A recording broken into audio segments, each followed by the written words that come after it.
On today's episode of the Views from Texas 400 podcast, Duke lost in the most hilarious fashion. I'm sorry, Mrs. Brault. UConn is in the Final Four for the third time in 4 years. Illinois joins them, and Michigan and Arizona will play in the other round. We react to all the action and finish with our winners and losers of the week. We will see you guys soon. And just like that, we're back.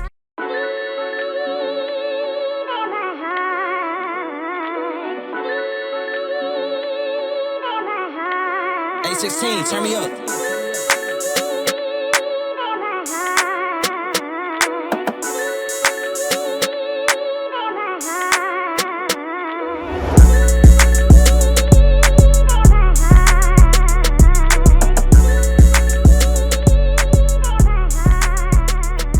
Welcome to episode 256 of the Views from Texas 400 podcast. Today is March 31st, 2026.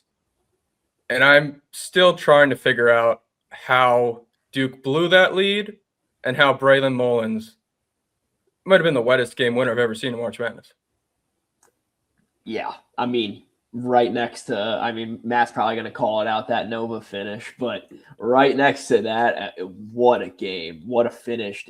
Insanity that last shot goes in. And just the fact that they were even able to have a chance at that shot is insanity. I thought they were done and dusted, man. Down 15 at half. Looked to be Duke all the way. Saw on Twitter, X, whatever, they're throwing out live lines for the Final Four with Duke in the Final Four.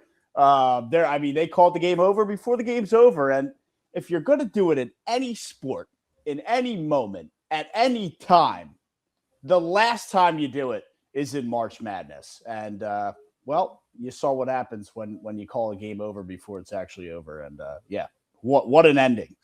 Yeah, for me, it was one of those, I think it was, 17 at halftime? It was 19 at one point in the second half.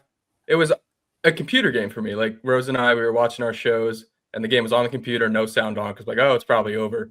And slowly, UConn, they just kept swimming. What I said in my how every team can win March Madness, they just got to keep swimming. It's exactly what they did with Dan Hurley. Got it close, and with 3 minutes left, I'm like, Rose, I have to put this on. They might come back and do this. And lo and behold, Rose gets to witness one of the biggest March Madness moments of all time. I think it honestly took till you say 3 minutes. I feel like even at 3 minutes, I might have been like, nah, Duke still got this. It was 2.5 minutes. I mean, just getting down so close. You're blowing a lead, but you're working with so much. And man, I do feel bad for those kids at Duke. I don't feel bad for Duke and the fans and Shire, but I do feel bad for those kids. Yeah, you have to feel for them to some extent. And to your point, Ivan, when he missed that first free throw, I forget the guy who was taking the shot. I was like, this is over. Demery, I think it was. Yeah, he was 88% or 86% all year. Haven't taken a free throw all game. Misses the first one. I'm like, there's any little bit of hope. But just a weird way sports works out, man. He makes the second one. They get the turnover. Not sure why Duke didn't just hold on to it, try and take the foul. They kept trying to pass it. I guess Caden Boozer, he saw the light at the end of the tunnel. If he just got it over that double team, there was nobody there. The game is over. And it shows you that we say football is the game of inches, but all of sport is the game of inches. Yeah, I think Mullins was actually the guy that deflected that too and got credited with the steal. But there were just so many moments. Like, Jack, you said it, even with 3 minutes left. UConn hits a three with 4 minutes left to cut it to 4. Then Duke comes right down, hits a three. The missed free throw for UConn, you think it's over. They had a possession with 40 seconds left after Caravan hit his first three of the game where they got a shot clock violation. And you're like, yeah, there's no chance. Yeah, no, and that was, I saw some crazy stat that Caravan and Mullins were 0 for 10 throughout the game on 3-point shots, and then they hit those two at the very end. Where'd you see that stat? Did you tweet it? I did tweet it. Oh, how about that? Good looks, Brian, but it's just crazy. I mean, that is, as you're saying, that is March. Love that. Yep, Caravan and Mullins were 0 of 9 from 3 for the first 39 minutes of the game. And then the last 51 seconds, they both hit threes to help win them the game. It's incredible. Insane. Yeah, unbelievable. It's everybody's like, oh, whoever comes out of this Illinois UConn game is just going to get steamrolled by the winner of Arizona, Michigan. But you can't count it out. Over. It's never It's over. never over. I'm never going to doubt Dan Hurley in March again. I mean, this guy's You can't. 18-5 now, 3 Final Fours in the last 4 years, hasn't lost a game past the first weekend ever. So if that tells you anything, it probably tells you UConn's going to win it all. Yeah, it's the reason why I had them in my Final Four. And if I had UConn in my national championship game, I think be in big contention for the views bracket, but I don't think my bracket can win because that left side is screwed up. But I did go 3 for 4 in the Final Four. Yeah, Jack, you did pretty well too in the Final Four. You had Duke winning it all, which hurts you. But if that tip-in, freak show last play doesn't happen, I also go 3 for 4 and am in first place in the views bracket, but it wasn't meant to be. Game of inches. Yep. Well, you always have the excuse of that was the first ever 1 seed to blow a 19-point lead in March Madness. Yeah, right. Wasn't even my fault, right? I mean, I basically predicted it right. No, it really is a story of you can't count your chickens. And, this year, like every year, you do your March Madness brackets. You're hanging out with your boys, with your friends. You're talking about, those first round matchups. Everyone's getting so excited, hitting, whatever it is, 16 to 16 or, what I'm not doing the math right now. But 16 games a day. Yep. Yeah. All right. So, people get excited for those, but, it really just comes down to, did you pick the right champion? And, I know Matt's saying pump the brakes on this, but I've been saying it since Selection Sunday. The winner of this inevitable Michigan and Arizona Final Four matchup, that's a championship right there. Crown them right then and there. It really feels like it. And we can transition into either Michigan or Arizona because they've looked so good. But before we do that, I think we do have to talk about John Shire, just for the sake people love making fun of Duke. Second year in a row that they've blown this lead. I think against Houston, they had a 98% win probability, and then this game against UConn, it was 99. That seat in Durham, it's probably not hot, but I've got to think it's getting a little warm. I mean, dude, the guy's up 20 in the second half. How much is it really on him? I mean, what more could he have done? That's got to be on the players, and they blew a 20-point lead. I don't know what more the guy can do. It did feel like at moments they did take the foot off the gas. And yeah, you're trying to protect a 20-point lead, but I don't know, get it to 25. And then you end up, this doesn't happen. Yeah, there's always things that you can nitpick. Blowing a big lead like that, it definitely comes down on, all parties involved. And as it should. I mean, it's a team sport. Coaching, players, everyone's going to feel the blame for that. Like if it's such an embarrassing loss, you got to do something, point the finger at the coach, make the seat hot, drum up some headlines, sure. But I mean, this is just an all-time embarrassing back-to-back collapse for Duke with, I don't know what Boozer was, but they had Cooper Flagg and Con Knuppel, who are 2 top 5 picks that look electric, lights out in the NBA. Front runners for Rookie of the Year. Right. And now you have Boozer, and I don't know where Sarr falls in that. I know Caden Boozer had a nice tournament, but he might not have been a if Caleb Foster doesn't get hurt, he's not really a factor. Right. So, I mean, it's not like this is Joe Schmo Cinderella and, shoot, it's just that the task got too tall. I mean, it's just like you have the great players, the coaching staff, I mean, I don't know if you can necessarily point it all on Shire. Sure, he has blame. Of course, he's the head coach. Yeah. But it's I don't know. It's just all timer. You could definitely give some blame to him. Again, you should give blame to everyone. But the argument against Duke all season, and it really heats up around tournament time. But the argument against them was it's led by some freshmen. Are they going to be able to handle the pressure on the big stage? And they did to this point. That was the freshman coming out. That was the collapse, the turnover at the very end by Caden. I mean, that's what it was. It finally caught up to them. But you could say that, and then you have Illinois, their best player is a freshman, and Arizona, 3 of their best players are probably their 3 best players are freshmen. Yeah, and right, and the one Mullen who hit the game winner is also a He's freshman. a freshman, Right? yeah. No, I'm aware that Acuff we've been talking about extensively on this SEC almost pod. So there's a lot of freshmen that are impressing. That I'm just saying, like they are still freshmen. That kid Mullins that we're talking about, like you said, 0 of whatever up until that game winner, right? He stepped up in the opposite way that the other guys choked under pressure, but they're still freshmen. Point still stands.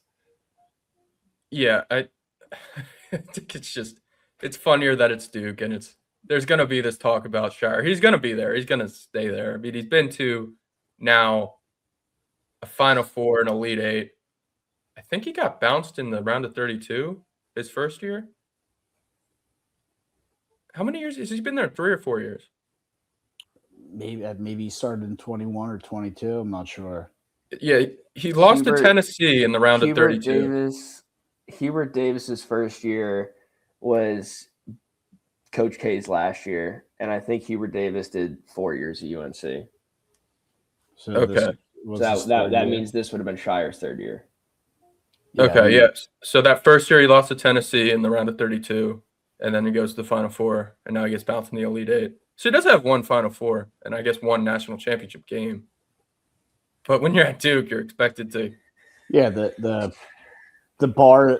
Coach K set the standard high, and that's what they expect. I guess my last thought on Duke is just kind of their whole tournament recap. I think they played with fire for most of the games they played. I mean, down 10 or 15 to Siena. I forget who they.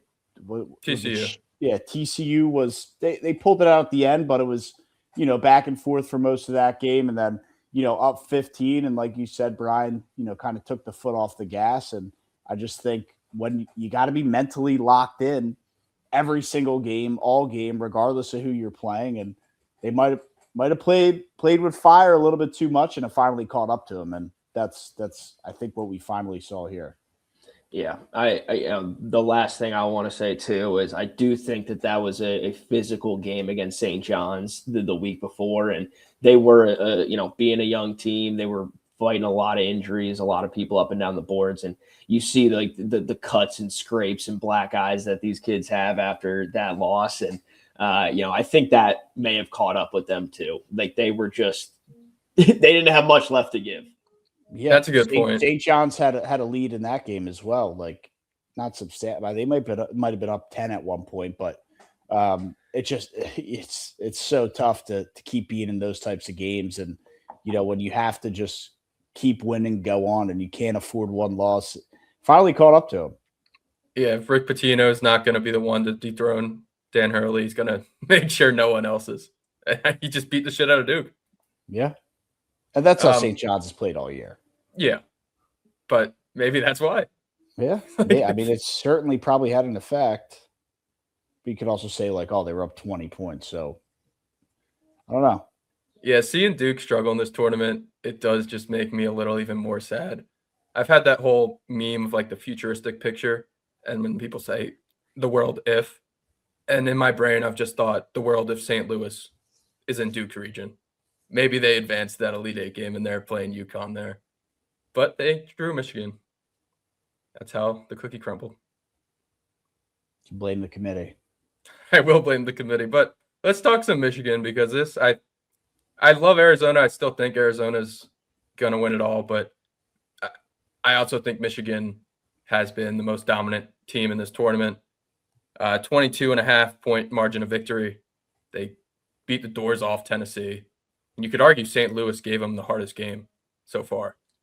They've just looked incredible. I think they have. I think that's actually pretty fair take. To say. Yeah. I mean, Bama gave them a scare early, but St. Louis felt like they lasted longer. Yeah, Alabama, they beat by 13. St. Louis was 23, but it was a 5-point game with St. Louis not late, but midway through the second half. It felt like the Bama game was never really close. Right. By the end of the first half, it didn't feel close. Yeah. Yeah, this Michigan team reminds me a lot of the 2018 Villanova team, where they're just complete at every single position. blowing everybody. I mean, I don't know. Nova blew out Trae Young, or maybe it wasn't Trae Young. It was Buddy Hield. They beat that was like a 90-50 Final Four game. And then I think there was a 15-20 point victory in the national championship. So over Michigan, right? Yeah, it was over Michigan. Trey Burke's Michigan? It was No, it was Jordan Poole's Michigan, I think. It was somebody of note, but they're beating NBA guys and beating them handily. And we know that Villanova team loaded with guys still in the NBA as well, but it just reminds me so much. I mean, Cadeau runs it. Who's the other guy? Yaxelberg or whatever. Unbelievable. Axel Lendeborg. I hate that guy. Brian's favorite. Cornball. The Mara guy's like 7'5" and just like unbelievable. I mean, Dusty May's a great coach. I just don't know how anybody beats this team. I mean, they can shoot the three. They play hard defense. They can get a bucket when they need it. They have the tall trees down low. I mean, this team is just so complete. It's part of the reason why I picked them to win it all. Part of the reason why I have a future with two other legs still going strong as well. So, Michigan is still, even though they're coming up against Arizona, I expect them to win that game. Yeah. Go ahead. I'm just gonna say, I'm feeling the same way. They, to me, have been the most dominant team in this tournament. I remember going back to some of the first games of this college basketball season, just watching Michigan and saying, "Yeah, this is a Final Four team." And we're gonna talk about Arizona too in a second, but those are the two teams to me that we've been saying since day one, like all year, that wow, these are some really good teams. And other teams have impressed. Obviously, we're talking Duke, Florida, Houston, some other 1 and 2 seeds, Iowa State at different points look like top dogs. But these are the two teams that really at no point have left my mind. And I'm going to stick with Michigan throughout the whole thing. I know we were talking on the bracket that the bracket showed Duke, but, we've been talking on this pie a little separately, and Michigan has always been that front runner for me. Yeah, the comparison I keep going back to, and it may just be because it's revisionist history, and so it was only a year ago, but Arizona and Michigan reminds me a lot of Florida Auburn, where Auburn was this stacked team on every position. They were older, and they had arguably the best player in college basketball in Jani Broome, who was 50 years old. Same thing with Yaxel being 50 years old. Maybe that's why I don't like Yaxel, because he reminds me of Jani Broome, and now I can hate on the fact that the best player is super old instead of try to defend him. And Arizona doesn't have a Walter Clayton, but they do have two really good guards in Jaden Bradley and Braden Burries. And they've been really hot. They've kind of been hotter than Michigan has. They won their conference tournament. They've won 13 in a row. And it's like Michigan's been that good all year. They've probably been the best team. But is Arizona the best team right now? And I think last year was a little more lopsided. You could argue Florida was much better than Auburn at this point, where it's kind of 50-50 now. But it's the same kind of thing where the winner of this game should probably win it all. And this is the de facto championship game. And that's why I'm so excited for it. Yeah. I'm excited for both games. I think it's going to be a really fun Saturday night of college basketball. And, I can't wait to get there. Even with Illinois, UConn, there's even whether you think one of them is going to win the national championship or not, whatever. But in terms of just watching good basketball, seeing good talent on the floor, maybe if you're betting the game, an additional bet you can make. But I just excited for both games. I think it's going to be a really fun Saturday night. Yeah, I'm, call me out if this is crazy, but watching Illinois is like watching the Russians. And I feel like any team, UConn or whether it was Iowa in the last round, they're the Americans. So I'm rooting for them, take down the foreigners, keep it on U.S. soil. I don't know if that's out of pocket or not, but I would love to see UConn give Illinois the work. Well, I think Illinois, Peja Stojakovic's kid is on the team. Yeah, they got a Stojakovic. They have a Mirkovic. They have a Tomislav.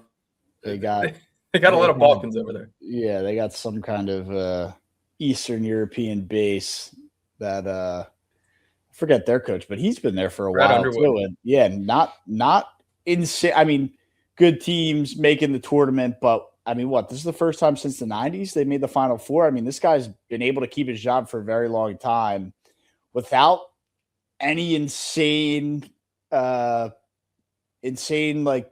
March Madness success. I think Sweet 16 is I don't even know. They Obviously, made besides an this Elite year, Eight with AO's team. did they? Okay, but yeah, I mean, that as far as I'm concerned, this guy's first Final Four in like 20 years. I mean, it feels like he's been there forever. Yeah, Brett. This is his 8th year at Illinois. He's now been the 6th straight NCAA tournaments. He's been the 10 overall. He started at Stephen F. Austin. Then he spent a year at Oklahoma State, I think. So this is his 10th NCAA tournament, first Final Four, but he's 300 wins at Illinois. Like everyone talking about Matt Painter, but he's been just as consistent in the regular season. Speaking about Painter, Purdue goes down. Everybody had him. Everybody wanted him, and down they go. Yeah, they ran into Arizona. And that's completely fine. Did they make the Final Four? No. That first half they played. Them to beat Arizona? Nah, but people were. The fans in our mentions did. Yeah, did they? People people. Did you not see that? We had some Boilermakers after us. We had just people in general fired up that we were fading Purdue. It's Arizona. Well, look, Purdue was no. This was like before the tournament even started. So if they want to, sit on their high horse and say that, they got there and ran into a brick wall, but. What do we talk about? I mean, this is the team of they've been growing together for 4 years. They have the chemistry. They can beat anybody because they know how to play together. And I guess they put up a decent fight, but that was the best half of basketball I think a team has played in the tournament. That first half, they were up 8. They were up 8 at half, 7 at half. You could have got Arizona plus 100 on the money line at halftime. Boom. Yeah, I think the issue with Purdue fans is this is a good team that you at least should be expected to go to the Sweet 16. I don't think anyone argues that year after year. But where Purdue fans get upset is when people fade them. Like we said, we're not saying they're going to lose in the first round and there's going to be another St. Peter's or North Texas or FDU. We're saying they're not going to go to the Final Four, which is what they continue to do. Well, continue to do, and what kind of the level of expectation has been? I mean, this team was preseason number 1. They were. This team was preseason favored to win it all. So I think we were absolutely right with saying, okay, you have this preseason number 1 team, all these guys who are seniors now that have played together. It's super hard to do. Matt Painter is just a wizard for keeping his guys together. And you see them not make it over and over and over. I don't remember the last time Purdue's been to a Final Four. Zach Edey year. But they got the luxury of playing DJ Burns and that NC State Cinderella before they got throttled to try to win it all. So you have that. But either way, I mean, that's, I'll go back to the preseason number 1. I mean, that you're expected to be there at the end, and wasn't as dominant of a year as it maybe expect. I mean, they probably expected to be a number 1 seed. They weren't.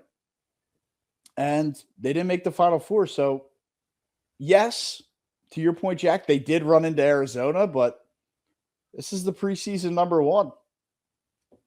Yeah. I mean, definitely expectations back then. I don't really think anybody had those expectations for them now. I mean, look, everyone's got their own opinions on the games, going into them. Everyone makes their own bracket. But I didn't know that, I still don't understand what Purdue fans are upset about. I mean, I had them making the Elite Eight and playing Arizona and not being able to get past them. I mean, that's the issue. Purdue fans want you to think they're going to go to the Final Four every year when that's not the program they've built. Purdue fans need to get real because I also they built a phenomenal basketball team, and good for them. They had a great season, but at the same time, you didn't have as good a season as Arizona. I mean, it's just that simple.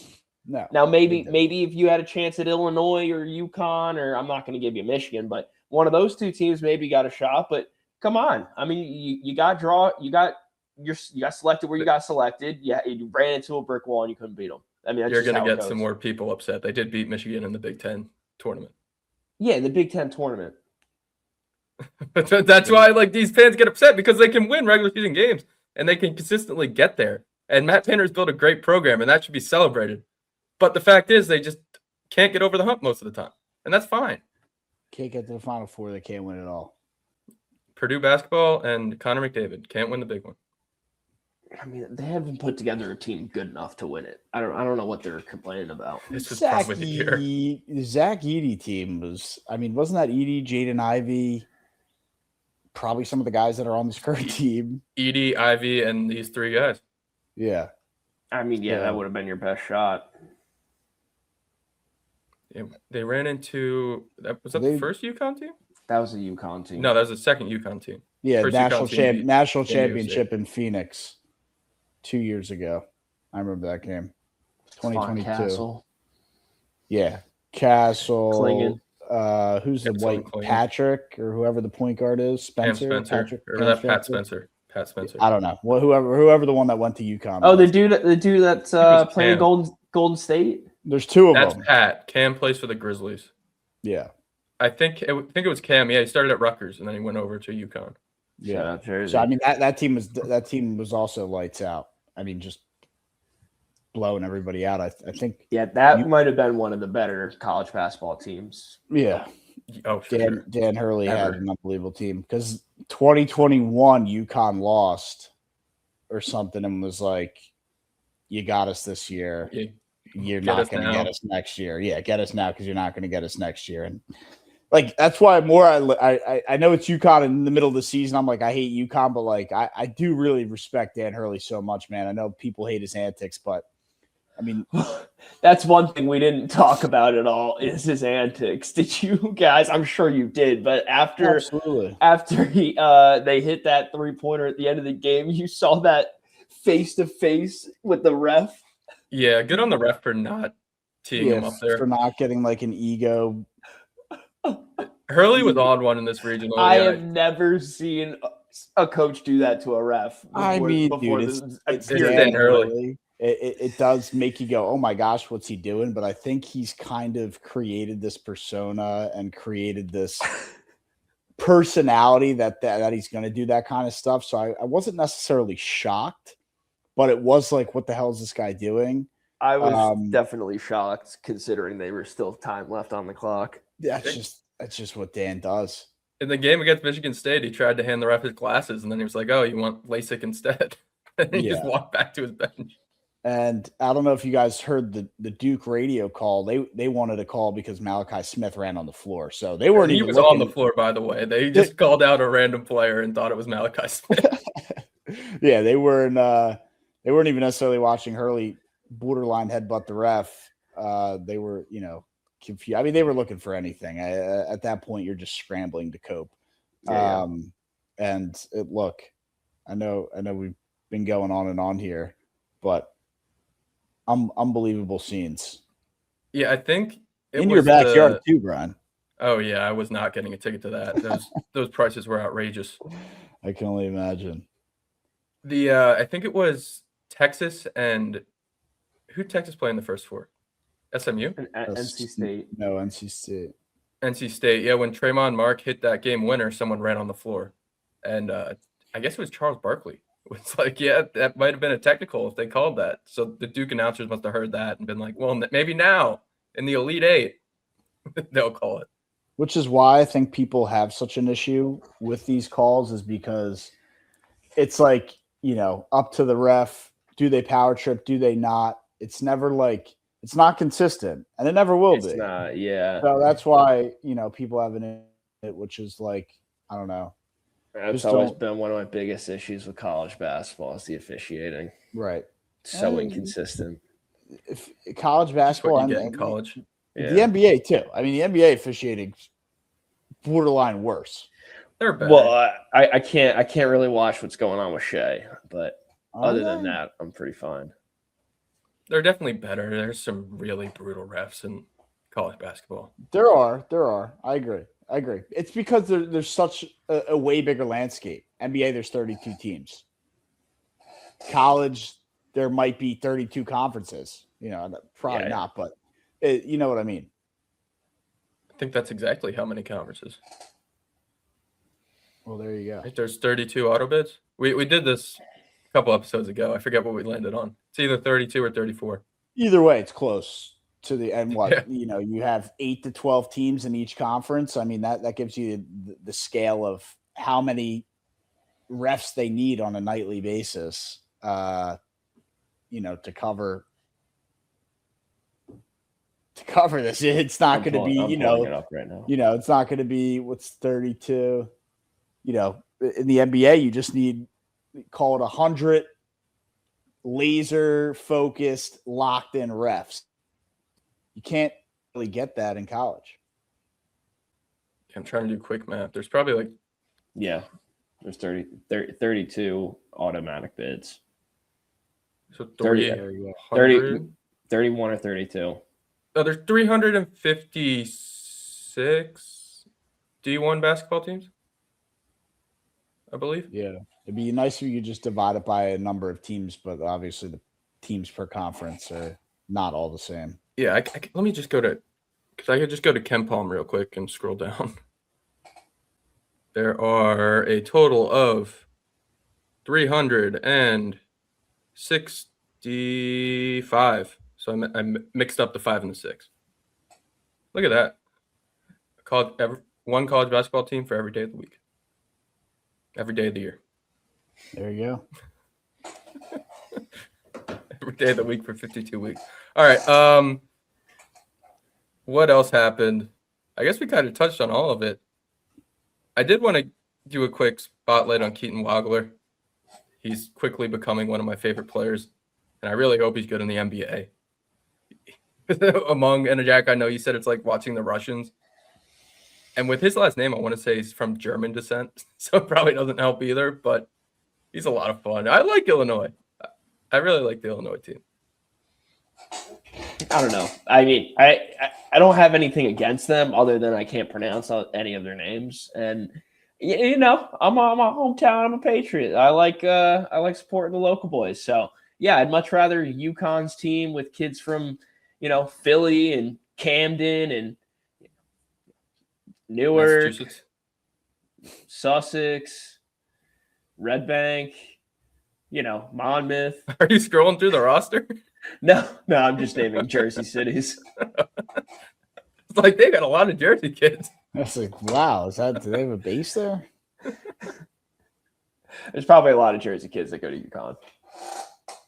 Yeah, no wonder Rutgers is struggling so heavily. All right, well, we will preview these games in the next episode before we get going this weekend. Also, the Auburn Tigers have the Final Four game to kick things off in Indianapolis. Thursday night, playing Illinois State. Who, the ladies? War Eagle. No, the men. NIT Final Four. War Eagle. What? Yeah. That's like getting this team off my screen. They still got to deal with the Auburn Tigers men's basketball team. Keyshawn Hall, Todd Pettiford, they're still out there chucking up bricks. Auburn, Illinois State, and New Mexico and Tulsa in the Final Four of the NIT. If they win that thing, I'm coming to the next podcast with an NIT champions hat on. Who were the four? Auburn, Tulsa, New Mexico, and Illinois State. The Redbirds back at it, trying to get a championship. Illinois State. Look at Illinois State coming in there doing a job. I kind of hate it because they're fresh off the FCS, nearly winning that. Tulsa was the best team in the American all year. They were still just not a great conference record, or not a great I don't even know how to say it, but it was a Miami, Ohio-esque good where they were like, 18-2 in conference or 18-3 in conference, kind of fell off at the end and needed to win the conference tournament, didn't do it, and that's why they didn't make March Madness.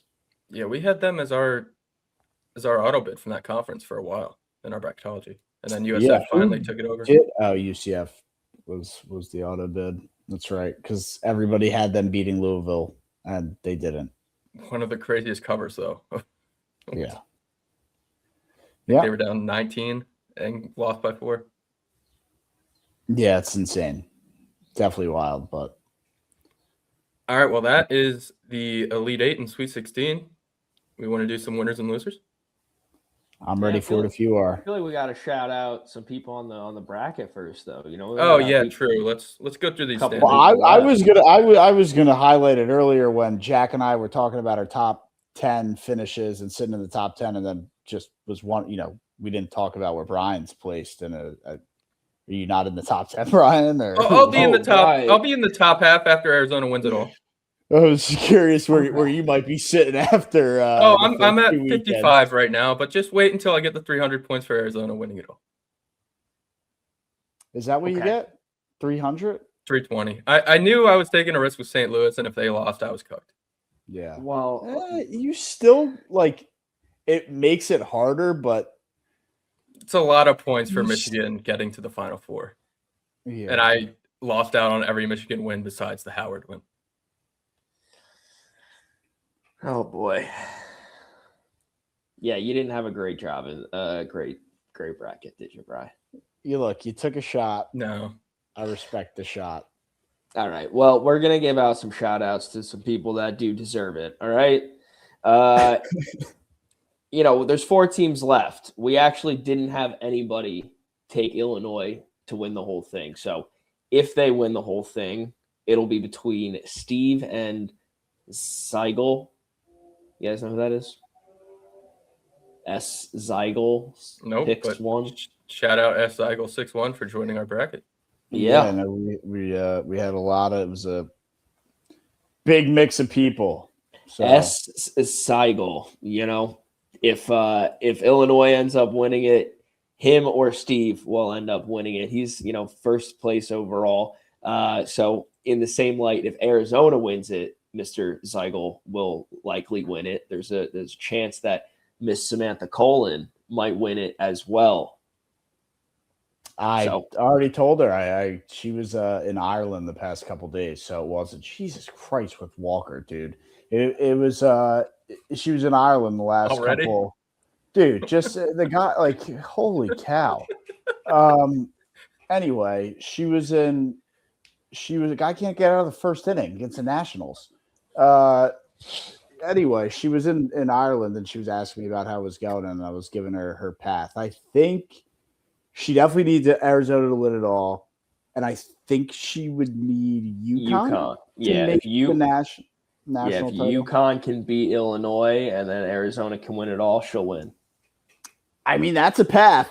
That's a Tell path. her to stay in Ireland. Keep that luck up. Gotta give. So if Michigan wins, it's gonna likely be Steve, or it could potentially be Miles. So there's only a few people left in here. We got Zeigel, Steve, How many people Miles. do we have, Jack, that have a percentage chance? Because I looked at my bracket, it said this bracket cannot win. So I was 5. pretty Excuse upset me, about I'm that. very bad at math. 5 people can win. Steve, Nice. Miles, Nick Stew. Shout out Nick Stew, views from 400 writer. He needs And- UConn, right? If UConn Yes. wins it all, that's Nick's path. That's Nick's path. If UConn wins it all, Nick wins. And Shout out that Nick. is Shout out Nick. a grand payout of just over $700, I believe. Let me see. I think we have 73 people, so 730 minus 73. Just over $600. Yeah, 730. Yeah, about 650. It's a nice payday Nice little payday. on your $10 investment. Man, Props thank you you. guys headed into the final weekend. Thank you, everybody, for Congratulations. signing up, for helping out the podcast, getting us some funds to use on our back end stuff. Yeah, especially you guys who really gave your heart and picked people like UNC. Shout out Alec Coburn. I saw him last weekend, and he was a little upset by the VCU Rams ruining the bracket. Being, that's always the worst when your bracket is done on day one, not only weekend one, but day one. Yeah. That's And- always tough. Brian, did you tell him if he listened to the pod, he may have known that UNC was on upset watch? I did, and he had no idea Caleb Wilson was out either. I was going to say, most people probably didn't know. We're like, oh, UNC is such a respectable program. They're always good. They're missing their Michael Jordan. Yeah. Yeah. Alec, I want to say Alec almost every year, if not every year, picks UNC. He just he likes UNC. I respect it because eventually UNC is going to win another one, They will eventually. and maybe Won't be he'll with win Hubert Davis. the bracket pool this year. Maybe Tommy Lloyd. Before we get to winners and losers, you see that interview? After No. Arizona won it all, he was like, I'm just so thankful for Arizona and everything, and the coaches that came before me, and the coaches that will come after me. And a little strange when there's rumors circulating that UNC's eyeing you for the next head coaching job. Yeah, I don't understand that. Like, I don't think he meant anything by it, but just you need a PR guy to be like, yeah, maybe don't mention don't coaches coming say after stuff. Yeah, don't say stuff like that. I mean, why? Also, though, like, why would UNC be any more desirable than what Arizona is right now? He's about to go win a natty with them. I think UNC's a better gig than Arizona Do you? in terms of brand and like what they're going to pay you. And Arizona, it is a basketball school, but there's only a few schools that are the basketball schools. Yeah. Look, I know UNC's history and tradition, so I give them the credit, but something to be said about building something and, what's happening right here, right now. It's true. I'm sure even Dusty May would think about it. Even at Michigan, like, yeah, he built it, but they're a football school. Like Kirby's built a dynasty, or somewhat of a dynasty in Georgia. Georgia's football school. But when Saban walked, Alabama's Alabama. Yeah, but I don't know. Georgia and Alabama are like there. I guess Arizona, UNC, Arizona, don't really have blood UNC like is that. like there, and there's no bad blood. Yeah. Bad analogy. Matt just ignored it completely. Probably for the best. He's mad about Taiwan Walker. Yeah, Every right to be. Was definitely pissed about that and work-related stuff. But if Winners you want and to losers? repeat it, yeah, winners and losers. All right, Matt, let's start with your winner.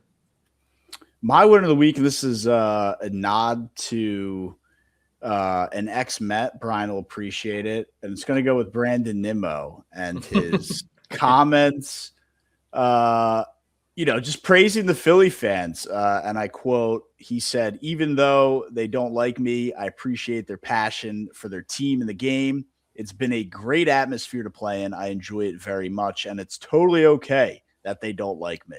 I appreciate that they love their team and they want their team to do well. So I give a nod to Brandon Nimmo, who was very hated for the last decade as a New York Met, and drafted him on my fantasy team this year. He plays for the Rangers. So, it's a funny thing about sport. You hate a guy for 10 years, and now he's on a new team, and now you can root for the guy. So wanted to give him a shout for being a winner of the week. You see some of these guys, like you ask somebody, and he could have been like, well, yeah, I don't like him either. So special nod to Brandon Nimmo for embracing the Philly fans hating him and not liking him. Yeah, Nimmo is a good guy, and it's a lot easier to say something like that when you have good numbers against the Phillies. And you always kind of know it's like, yeah, they're going to boo me, but I'm still going to do pretty well here. And he hit a home run in that game. But he's a home run in the series. Brandon Nimmo, there's a reason I was really sad to see him go. Like, yes, his time in terms of a baseball player in New York probably was up, but he just seems like such a good guy. So it doesn't surprise me. Yeah, I mean, dude, you ask some of these guys, he's like, yeah, well, I hate the fan base too, or I hate this city too.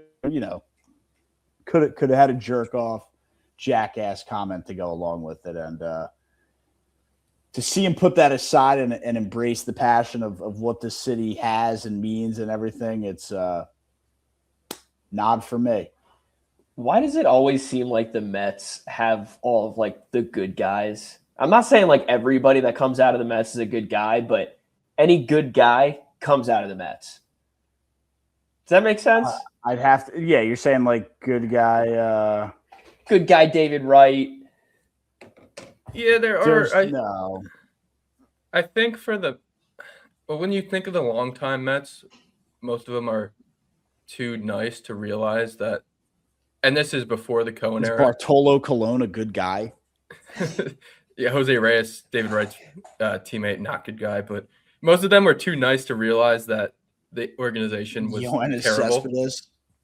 Now, that's what I'm saying. Not all of them, but like the Pete Alonso, the David Wright, like Pete Alonso, like Daniel Murphy. The nice guys are coming out of yes. Mike Piazza, yeah. I mean, I guess you could say that for the most part. But I see the thought. Brian doesn't love it. Just try to give you another gimmick. The good guy Mets. Well, Nemo's gone and Pete's gone. I think right now the gimmick's the Hispanic Mets, and then Mark and Carson and Bo. A lot of diversity on the Mets. A lot of I think they're like 36% Hispanic. There was that whole Mark Gooden's like a fake parody reporter, and he said Juan Soto put a clause in his contract he needs 38% Hispanic representation, and he kind of parodied that into existence. But it was a good start for the Mets, so I can't complain. All right, Jack, you're winner of the week. Yeah, I'm giving it to the USA flag football team, baby. Yeah, they beat the shit out of the NFL. They beat the brakes off the NFL boys, and I've got to give them a lot of credit. I don't think I saw that coming. Like any, sport, there's always going to be some nuances, with their rules and all that, and some techniques that the NFL guys were not ready for. And I didn't realize how big the skill gap would be. I'm not saying the NFL guys can't learn it and be it just as good, if not better than the flag guys, but boy, were they not ready for that interaction. They were not ready for that day. Oh, and Doucette has been talking a bunch of shit the whole time when this discourse has gone on about NFL players, and he backed it up in that. Oh, they backed it up for sure.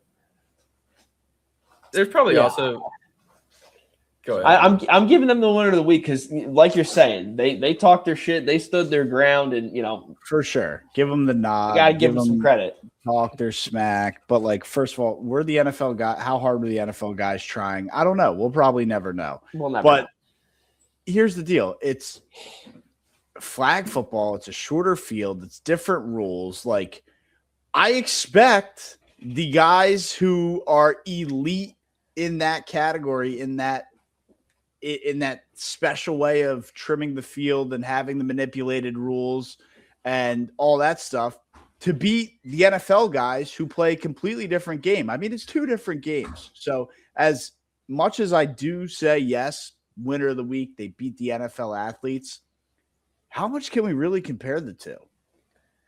That's fair. That's fair. Like I'm saying, it's not a knock on you, Jack. I'm asking as a general question, to the people who are like, oh, no, I don't think squad. I don't think that's they're not making NFL contract money playing in this flag football game. I understand what you're saying. But that goes into what I'm saying is there were a lot of people talking shit and saying, oh, they would have no shot if they actually matched up, and even with some practice, I don't know, man. These guys can play. Yeah, I don't think the argument was comparing the two. I think it's just people were saying the NFL would be so much better at it, and they're clearly not. And yeah, they probably only had 2 days of practice, but and how much were they really? I mean, it looked like they were really kind of trying. just. It looked like lollygag and Pro Bowl. It was a social day. Stuff. When you go down though, you want to. Yeah. I don't think they wanted to lose by 25 points. Huge social day. Huge. Also, they had Logan Paul and I Show Speed, right? Which made it more of kind of like a joke mockery, so to speak. Yeah, but yeah, shout out all Darnell Doucette. No, Darnell Doucette was a D tackle. Darnell Dockett. Darnell Dockett was the D tackle. Yeah. Whatever, Doucette, whatever your first name is, you backed up your talk. You walked the walk. So who knows? Maybe at least some of the flag football players will have a spot on the roster in 2028. Props to them. Shout out to them for them being a lot better than everybody gave them credit for. Yeah, stand on business. What you got for us, Brian? My winner is ABS. The system is working, and it's working very, very well. We had a lot of challenges in the first weekend of baseball, and they were quick. I think it's a 3-second countdown before the crowd sees it. I do want the crowd to start clapping like they used to in tennis during the challenges. I think that would make it a lot more fun. But it's working, and the players seem to be – they know when to challenge, when to kind of save it. It's great to see. Great to see across baseball. Yeah. No, I love this for them. I mean, I can't tell you how frustrating it was playing baseball growing up, and you get that one bad called strike. It does so much more. It's so much more than just a bad strike in that at bat. It's, do I even know what the zone is anymore? And this helps hitters. It really does. Like, being able to like take a pitch like that, umpire calls a strike, you're like, you sure about that? I don't think so. Let's look at that. And then actually getting live time, like, oh shit, like I look like an asshole right now, or nah, I knew that was 3 feet in the dirt. Being able to get that real time, I'm really happy for these guys. It's going to lead to a lot better ABs. Yeah, there's also now the players have the opportunity to show up the umps, which I'm sure the umps will have something to say about it. But Randy Rosarina over the weekend, he had the walk, and he just started walking down to first base after he tapped his helmet, took off all of his shin guards and elbow guards. And I mean, look, these guys are so locked in, not to quote Aaron Boone, but a lot of savages in the box that just, they're doing this their whole life. They know the strike zone. They know they don't need the on TV box like we do to know a strike and a ball. And look, to be fair too, like some of the MLB umpires, CB Buckner, to not throw out names, would have been Angel Hernandez if he was still around too. But I wish he was still they around. They just struggle with calling balls and strikes. So when it's that much of a miss, as a batter, you just know. And what's the point of hanging around when you know? And look, if you want to say, well, they'll show up, the umpires, there's a chance that they look like complete fools if they're taking all their gear off, run down, and then it isn't overturned. You could also say, like, hey, maybe the umpire starts the pitch clock and this guy now has to scramble to put all his equipment back on and get back in the box for the next pitch. It's so on brand for Angel Hernandez that he pissed us off his whole existence as a MLB umpire, and then he retires right before this comes out and doesn't even give us the satisfaction of getting shown up 4 or 5 times a game. Yeah, and look, he knew it was coming, so he got out of there. But it also, it's like how much, like, when's it going to end, man? I mean, what's next? We're going to start challenging check swings. That'll never be a thing because we said this will never be a thing. Yeah, but you can 10 years ago we said they're never going to do robot umps. They're never going to do robo challenges. And they might.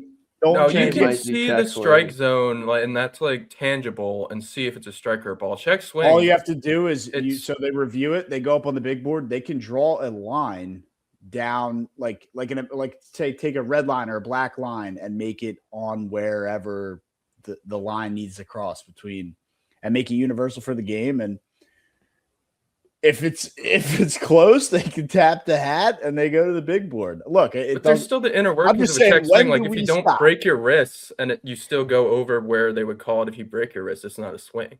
No, it is. Even if you don't break your wrists, if it's still that far enough out, yeah, it is. But that's like one of the rules that they're just never going to call it then. And I guess you could change that. No, but I'm saying I saw that the other day. I saw the other day somebody had a check in the World Baseball Classic, and maybe that's different rules here, but somebody had a check swing and they didn't break the wrist, but the bat came like well over where it needed to be. Yeah, if it's like obvious. I'm just saying like those close calls. And I guess you could just draw a line. Maybe it happens one day, but you draw the line, and I mean, I don't think it's that crazy of something to think about. Yeah, you could get like what soccer does with the offsides. Right. You could do that. Same concept, and you just have a straight line go down. If the bat goes over it, strike. If not, ball. Where are you going to put that camera though? Skycam. It's the same camera they have when you review it, when they show a check swing. Skycam. You don't even need a Skycam. They have. When they do a check swing and it's called a strike or a ball, they give you a side angle, Brian. You know this. But not the overhead. Like, for the line in the middle, you'd need the overhead. I don't think it'd be that difficult for a $1 billion sports league like Major League Baseball to figure out a way to get an overhead cam.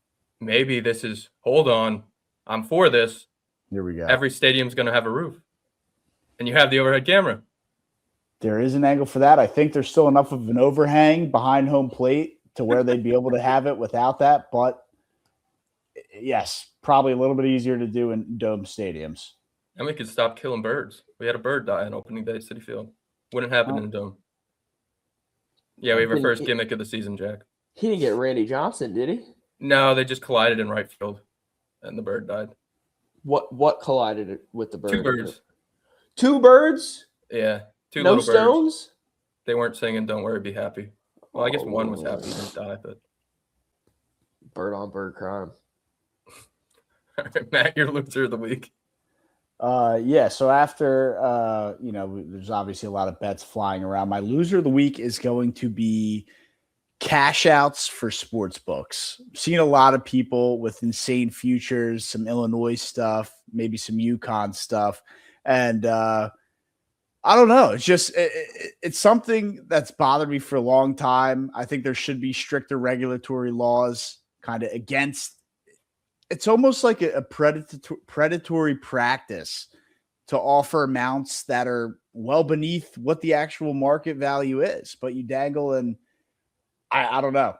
Loser of the week for me in the cash out space, and it probably will never change. But never screw you to the cash outs that aren't valued where they should be in the market. There's predatory lines everywhere. If you're going to place it, let it ride.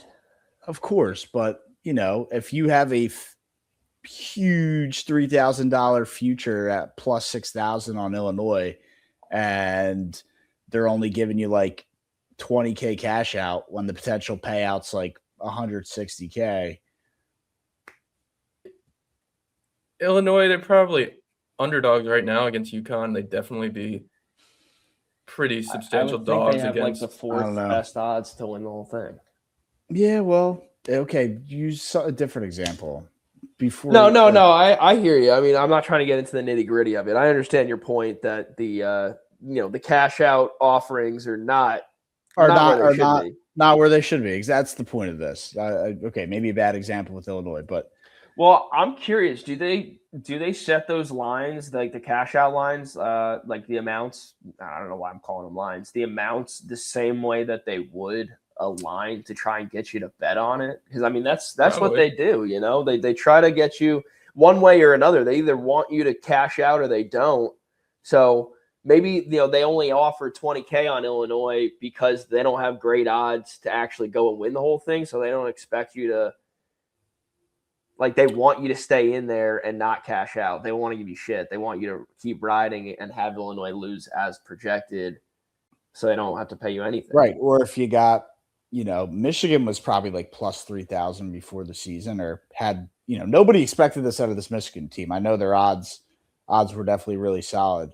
So maybe you'd have a much favorable line because they are. I mean, I think they're favored against. I think they're slight favorites against Arizona. Yeah, it's essentially a pick 'em. I want to say right now it's -1 for Michigan. Yeah, and that'll. I wouldn't be surprised if you go into Sunday and that's just like -110 to -110 pick 'em. Mm-hmm. No points involved. 1.5 to Michigan. Yeah, which I think is fair. Yeah, people will bet Arizona to get that 1 point loss, and then it'll become a pick 'em. Yeah. I'm also seeing Illinois is actually a 2.5 point favorite over UConn. Wow. So it must just be that the books are just whoever wins that game, it's going to be like an 8-point spread against either Arizona or Michigan. I would think so. That's that's what I would say. Because UConn was 5.5, got down to 4.5 right before the game against Duke. So how much worse was Duke from Arizona and Michigan? 4 points. Wait, UConn was 4.5 point favorites against Underdogs. Duke? No, dogs. Okay, that's what. And I'm saying though, how much worse is Duke from the other two? And Brian's saying 4 points, which 4 plus 4 is how we get to 8. But I thought it'd be a little closer. I actually thought it might be even more. Really?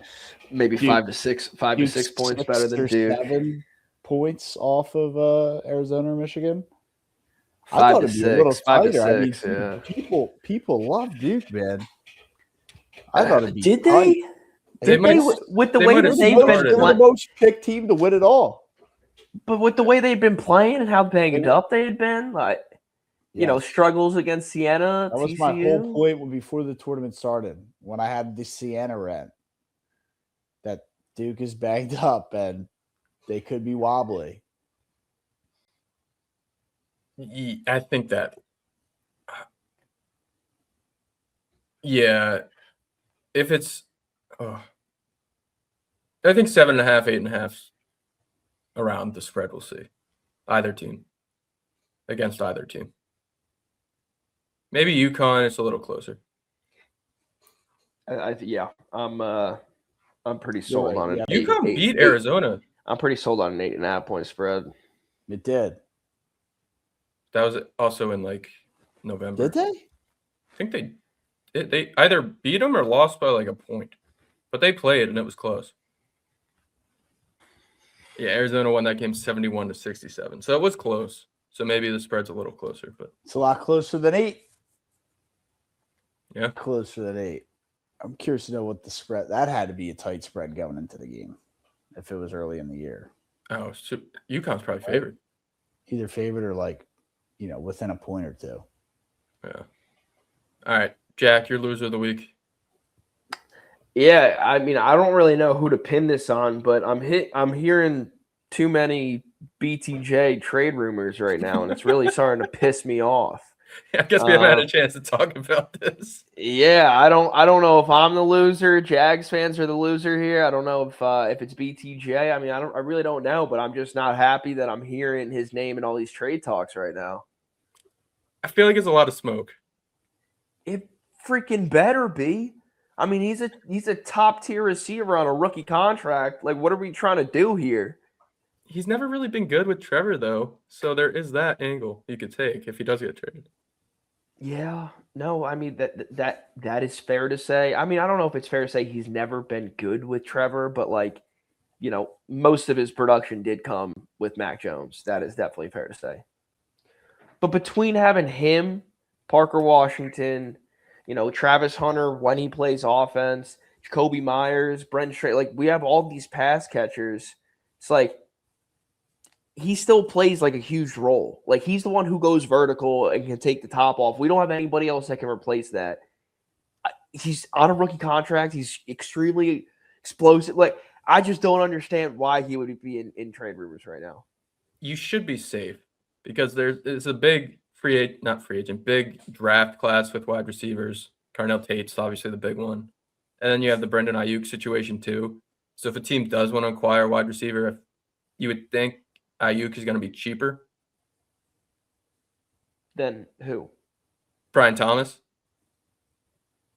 Well, is Ayuk's still under contract? Yeah. I'm saying cheaper in terms of the haul to trade for him if the 49ers don't cut him.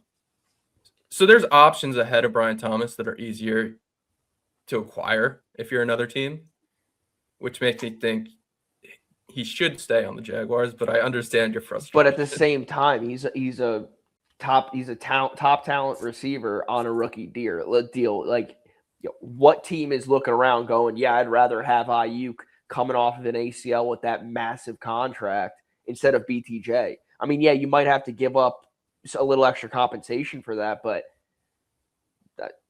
I would do that in a second. I don't know what their price is. I feel like Brandon Ayuk is more attractive. Take away the fact he's insane. But knowing what you can get from Brandon Ayuk at the price is more attractive than the Jaguars probably want like a first-round pick. But yeah, definitely. And I assume the 49ers are going to be willing eventually to part with Ayuk for like a 6th or a 7th. Yeah, I mean, I think he's exhausted his last snap in Santa Clara, but I don't know. Where's the market for him either? Like, I mean, teams are valuing later round picks as the years go on. So, like, coming off the knee injury, he is a psychopath, is still owed a lot of money. Where does he even land? It could turn into a point where they just cut him. Washington or bust. They're going to go back to, just run Debo Samuel and Ayuk out there. Well, Debo's a free agent. Is he? I don't think they bring him back, but Jaden Daniels played with Ayuk before. Adam Peters drafted Ayuk. Feels like that's the best fit. Maybe. All right. Well, Brian Thomas should be safe. I'll take your word for it. Hope BT stays. All right, we'll end the show with my lose of the week, and it's going to be the World Baseball Classic pitchers. So other than Tariq Skubal, who of course dipped after just one start, the rotation was made of Paul Skeens, Logan Webb, Matthew Boyd, and Noah McLean. Paul Skeens pitched 2/3 of an inning on opening day, gave up 4 hits, 4 earned runs, and a loss. Logan Webb pitched 5 innings on opening day, gave up 9 hits, 6 earned runs, and he lost. Matthew Boyd pitched 3 2/3 innings on opening day, gave up 6 runs, and Noah McLean hit an okay start. He went 5 and gave up 2, but in that first inning, he walked 2, he hit a batter, and he gave up a run. Not a great look for future pitchers that might want to go pitch in the World Baseball Classic. No, and obviously That's you can't really take opening look. day as their Yeah, but as a it's like in telltale terms of sign. just But no, coming it's- off the World Baseball Classic, that it's first start. concerning. It's concerning. It's concerning. I mean, Paul Skeens, this guy's supposed to be like, let up 4 runs all year. And to do that in the first game, I guess it just shows that the guy is human, but yeah, tough. Yeah, it's definitely a bad look, and I would hate for this to affect the product that we actually do put out there, like the next World Baseball Classic, because that was such a fun tournament to watch. But yeah, this is not a good look. If I'm a coach, a GM, and an owner of a team, I don't want my star pitchers going out there in the World Baseball Classic, period. Yeah, if you're an agent of a player, you're like, hey, look what these guys did after. Well, I don't think that's different. You get your client some exposure there. That's big time. Most of these guys don't need exposure that are playing in the World Baseball Classic. Unless you're going to play for you like need a Team ramp-up Brazil. period, though. You don't want your ramp-up period to be the first 2 to 3, 4 weeks of the season, which is what it looks like the Phillies are doing. What were they doing all spring training? Playing in the World Baseball Classic? That's about the same thing, right? Whether it's the World Baseball Classic or spring Not training, really, because spring training, there's games like every day. You're with the team, you're with the coaches, like Work out the kinks a lot easier. a lot easier than like playing in a international tournament where there's like 6 total possible games. You're playing every game like Game 7 of the World Series. yeah. Yeah. There's 100. A lot more strategy involved, like where spring training's just like free flowing, like get back into the routine. You're not worried about going 0 for 4. Even if it takes you a couple dozen games to Not going to get killed in national media if you go 0 for 4. Trust me, I hear you. But even if it takes you like a couple dozen games to get the kinks worked out in the regular season, you still have 150 games. Like, you should be fine. Sometimes guys need a full month. No doubt. So if April's, people get hot, people get cold in and out of the season, different times. All-Star sometimes break. it takes them 2 months, and they have a bad spring and a bad April. But at least you have May. I think we're going to see a You're lot cut more by pitchers say no instead of yes. Yeah, which that's what I'm saying. That scares me. And They look, were there's in, now they're going to be out. There's, I think, enough American pitchers out there that would throw on the uniform. And I don't think that, I think there should be a little bit of a revenge factor for these guys that just lost to Venezuela that'll kind of want to get their lick back, so to speak. But yeah, it's cause for concern for sure. And, other people have the who the hell cares? The World Baseball Classic is Team America, and then other Americans dressing up on international teams. Yeah, well, they still kicked our ass.